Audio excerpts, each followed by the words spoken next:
కొన్నిసార్లు మనకు మంచి అనిపించింది దేవుని దృష్టిలో అది కాదు. ఇది నాకు చాలా హెల్ప్ఫుల్గా ఉంటుంది అని మనం అనుకునేది దేవుని దృష్టిలో హెల్పే కాదు.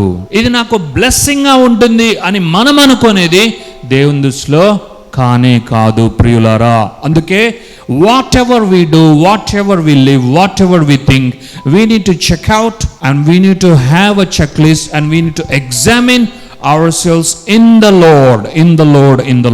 నేను ఇలా ఉన్నానా, ఈ విధముగా అడుగులేసుకుంటూ ముందుకు వెళ్ళిపోతూ ఉన్నానా, నాకు చాలా బాగుంది, నాకు ఆనందంగా ఉంది, సంతోషంగా ఉంది, సౌభాగ్యంగా ఉంది, సమాధానంగా ఉంది అని నీవు సంతృప్తి పడుతూ అక్కడికి లిమిట్ అవుతూ ఉన్నావా? నీకు అన్నీ బాగా ఉండొచ్చేమో, అన్నీ సమృద్ధిగా ఉన్న స్థితిలో నీవు ఉన్నా కూడా నీవు కాన్స్టెంట్గా మన ప్రభువు యందు మనల్ని మనము పరీక్షించుకోవాల్సిన అవసరం ఉంది.